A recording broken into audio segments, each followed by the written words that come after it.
हाल ही में सतलोक आश्रम हिंसा मामले में संत रामपाल सहित 23 लोगों को बरी किया गया। 3 लोगों को आरोपी मानते हुए 2-2 साल कैद की सजा सुनाई गई है। साथ ही उन पर 5-5 हजार रुपए जुर्माना भी लगाया गया है। बता दें कि 12 जुलाई 2006 में आश्रम में हिंसा हुई थी।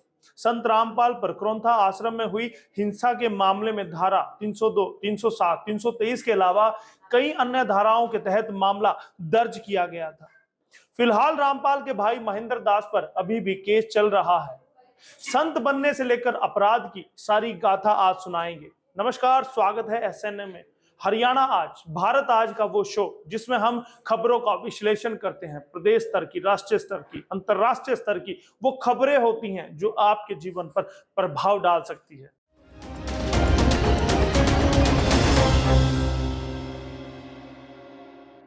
गौरतलब है कि संत रामपाल के बंदी छोड़ भक्ति मुक्ति ट्रस्ट ने गांव करोंथा में सतलोक आश्रम खोला था।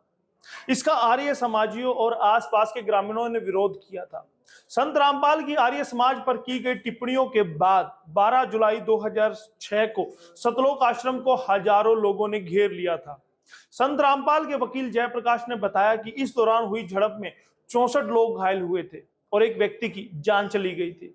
मृतक की मौत संबंधी सबूत न मिलने के चलते ही संत रामपाल सहित अन्य 23 आरोपियों को बरी किया गया है। जूनियर इंजीनियर से संत तक का सफर। हरियाणा के सोनीपत के गोहना तहसील के धनाना गांव में पैदा हुए रामपाल हरियाणा सरकार के सिंचाई विभाग में जूनियर इंजीनियर यानी कि जेई थे। स्वामी रामादेवानंद महाराज के शिष्य बनने के बाद नौकरी छोड़ प्रवचन देना शुरू किया था। बाद के दिनों में कबीर पंथ को मानने लगे और अपने अनुयायी बनाने में जुट गए। बाबा की जिंदगी के खास पहलू। रामपाल दास ने 17 फरवरी सन 1988 को कबीर पंथी स्वामी जी को अपना पहला व अंतिम गुरु मान लिया। यह बात थी सन 1988 की फाल्गुन महीने अमावस की रात्रि की, जब रामपाल ने दीक्षा ग्रहण की थी। बाद में इसी दिन को रामपाल अपना असली जन्मदिन भी मनाने व बताने लगा है। 71 साल के बाबा रामपाल की उस वक्त उम्र रही होगी यही कोई 37-38 साल। रामपाल के भक्त इस दिवस को बौद्ध दिवस के रूप में आज भी मनाते हैं। ऐसा कहा जाता है कि सन 1993 में रामपाल के गुरुजी ने रामपाल को सत्संग करने की अनुमति दी। तब तो समझिए कि उनके अरमानों को मानो पंख ही लग गए थे। उसके अगले ही साल यानी कि सन 1994 में नामदान करने की इजाजत रामपाल को उनके गुरु के द्वारा दी गई। उसी साल कथित रूप से गुरु व उनके स्वामी रामपाल को अपना उत्तराधिकारी बना लिया। करोंथा गांव के अड्डे पर पहली चढ़ाई। करोंथा गांव में आश्रम खोले हुए बाबा को अभी 5-6 साल ही गुजरे होंगे कि उसे पुलिस ने घेरकर गिरफ्तार कर लिया। यह बात है 12 जुलाई सन 2006 की। समाज के एक वर्ग ने इसके अड्डे पर या यूं कहा जाए कि उनके आश्रम पर चढ़ाई कर दी।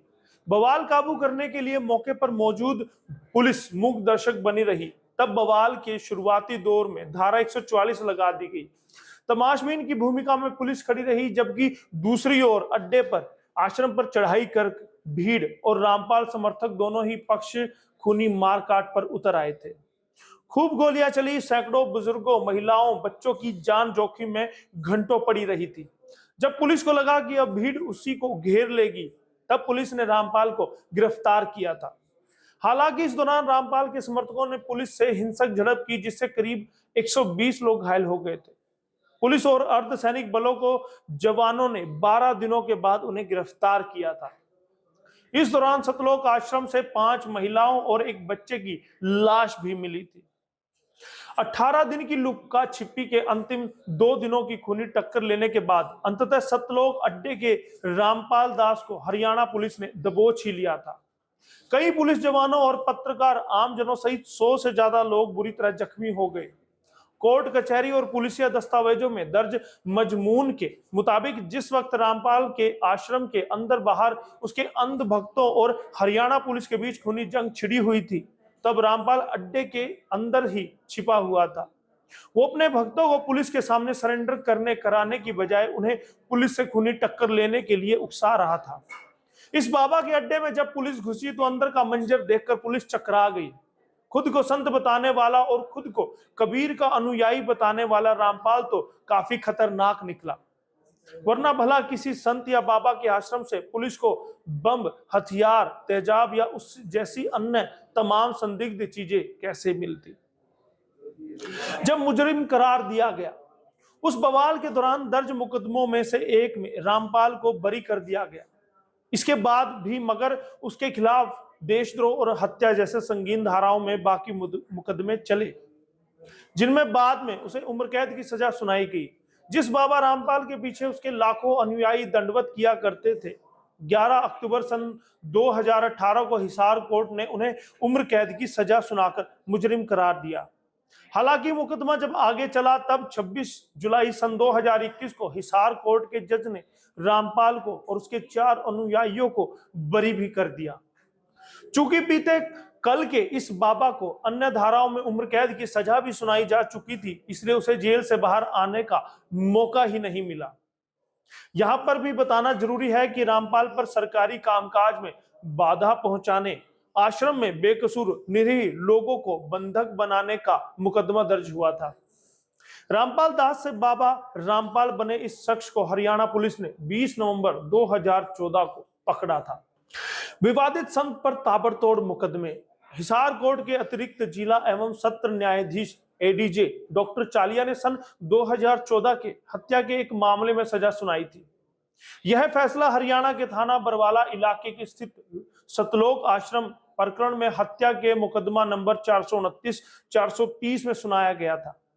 बाबा के खिलाफ पुलिस ने सरकारी कामकाज में बाधा डालने के लिए हमला, हत्या की कोशिश, अपहरण, बंधक बनाने जैसी संगीन धाराओं के तहत मुकदमे दर्ज किए।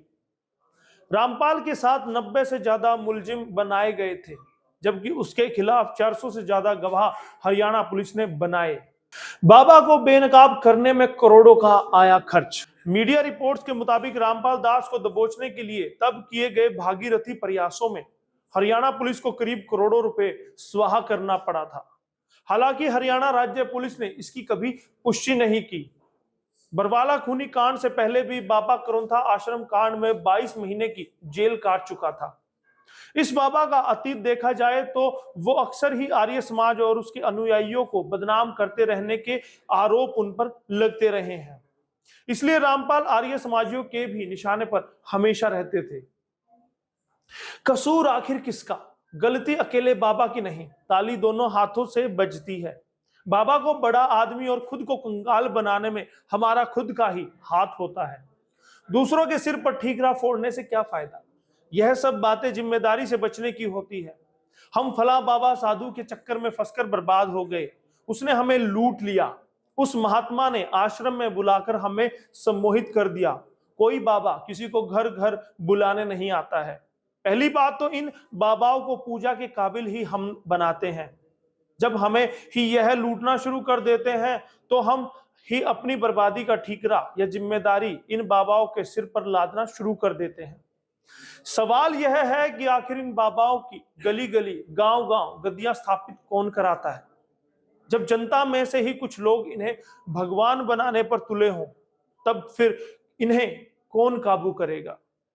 आसाराम बापू से लेकर सतलोक वाले रामपाल दास और इनके जैसे और भी तमाम इसी तरह के बाबाओं को कोसने दबोचने से पहले हमें उनको पकड़ना चाहिए जो ऐसे बाबाओं को बनाकर अपनी और कानून दोनों की सिरदर्दी बनाते हैं।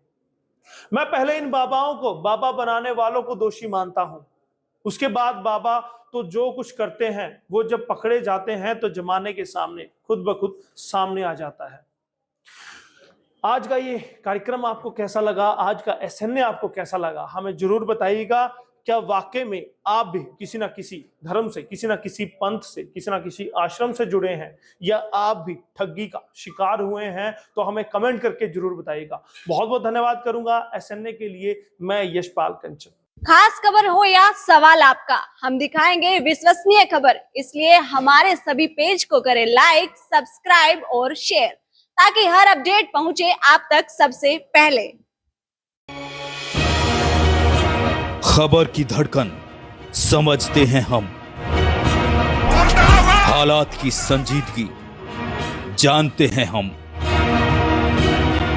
एहसास है, देश और दुनिया देख रही है हमें। जिम्मेदारी जितनी शासन की, उतनी आम हिंदुस्तानी की, क्योंकि हम हैं भारत आज